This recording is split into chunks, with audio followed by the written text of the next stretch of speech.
మీ గతం మర్చిపోవద్దు. రాజకీయ లబ్ధి కోసం అసమ్మతి అనే పేరు పెట్టారు. వికారాబాద్ ఎమ్మెల్యే ఆనంద్ పైన అబద్దాలు మాట్లాడితే, లేనిపోని ఆరోపణలు చేస్తే మాత్రం ఎన్టీఆర్ చౌరస్తాలో బట్టలు విప్పించి కొడతాం అంటూ ఘాటు వ్యాఖ్యలు చేశారు కరీంపూర్ సర్పంచ్ అనిల్ సుందరి. కొంతమంది సొంత పార్టీ నాయకులు ఎమ్మెల్యే పైన లేనిపోని ఆరోపణలు చేస్తూ పబ్బం గడుపుతున్నారని విమర్శించారు. ఎమ్మెల్యే ఇచ్చిన భిక్షతో పదవులు అనుభవిస్తూ మళ్లీ ఆయనపైనే విమర్శలు చేస్తున్నారని ఫైర్ అయ్యారు. అతి త్వరలో కూడా ఈ దెబ్బలు పడే కాపీలు ఉన్నారు. మీరు ఎన్టీఆర్ చౌరస్తా దగ్గర గుడ్డలు వేసి కొట్టాము వడ్లనంద్ గారు మళ్ళా ఎమ్మెల్యే గారి పైన తప్పుడు తలుపుస్తే మరి మనకి సహించేది లేదు.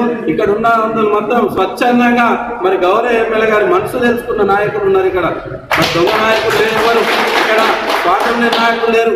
మొన్న జరిగిన మీటింగ్లో అయితే మరి వాళ్ళు మాటలు వింటే చాలా గలీజ్ మాట్లాడారు. వికారాబాద్ లో తుప్పట్టిన వికారాబాద్ డాక్టర్ మెతుకు ఆనంద్ వచ్చి ఇంజక్షన్ తీస్తేనే మంచిగా అవుతాను దాంతో టికెట్ ఇవ్వడం జరిగింది. మరి అది మీకు తెలియదా? మీకు కూడా తెలుసు అభివృద్ధి ఏందన్నాడు. ఒక నాయకుడేం 10 దళిత బంధులు ఇస్తే నేను ఎమ్మెల్యే ఉంటా అంటాడు. అంటే మీరు దళితులా? ఒక రెడ్డి అయి ఉండి 10 మంది దళిత బంధులు అడగడానికి సిగ్గు లేదా మీకు? వాస్తవం కాదా? దళిత బంధు అనేది దళితులకు ఇచ్చిర్రా, ఎవరికి ఇచ్చిర్రా అనేది ఎంపీ గారితో పైన చెప్పిన వాస్తవం కాదా? మరి ఇంత పచ్చి మాటలు పెట్టుకొని మీరు ఎమ్మెల్యే గారి పైన ఇంత విమర్శ చేయడం వికారాబాద్ నియోజకవర్గం అందరికీ తెలుసు. కానీ మీరు ఇలాంటి కూతలు మానుకొని మీరు ఉద్యమం చేసిర్రు. ఎమ్మెల్యే గారు చేసిన 2-3 ఉన్నారు. వాళ్ళు వాస్తవంగా జరిగింది, మీరు రాలేరు.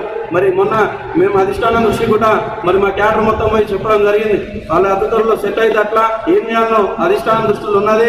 అతి త్వరలో వాళ్ళకు ఏం చేయాలో ఉంటే అధిష్టానం దృష్టికి మళ్ళీ తీసుకుపోతాం. బరాబర్ ఏం చేయాలో చేస్తామని తెలియజేస్తూ ముగిస్తున్నాం. గౌరవ ముఖ్యమంత్రి దగ్గర కానీ మరి గౌరవ కేటీఆర్ దగ్గర కానీ మన ఎమ్మెల్యే గారికి ఎంత మంచి పేరు ఉందో వాళ్ళకు కూడా తెలుసు. నువ్వంటే మేము అధిష్టానం దగ్గరికి పోతాం, అధిష్టానం ఉందని విలువనికి రెడీ లేదు. మీరు ఈ చిల్లర ఆత్మీయ సమ్మేళనాలు ఎందుకు పెడుతున్నారో కూడా మాకు బాగా తెలుసు. ఇట్లా ఆత్మీయ సమ్మేళనాలు పెడితే తిరిగి మనం పిలిచి సమయాన్ని చెప్పి మళ్ళీ అటాచ్ చేస్తారు అనే దాంట్లో కొందరు ఉంటే, కొందరేమో మాకు టికెట్ వస్తుంది, ఆడు వడ్లనంద్ గారికి పని బాట లేదు. బాట ఇంత మేము ఆడాడ దిగుతాం కదా మంత్రి గారి దగ్గర కానీ ఎంపీ గారి ఏడవైనా 2-3 చెట్టు తీసుకొచ్చి డబ్బా కొట్టుకునే ప్రయత్నం చేస్తాడు. ఆడ మండలానికి 50,000 వేలు ఇస్తే ఎమ్మెల్యే అయిపోతాడా? డబ్బులు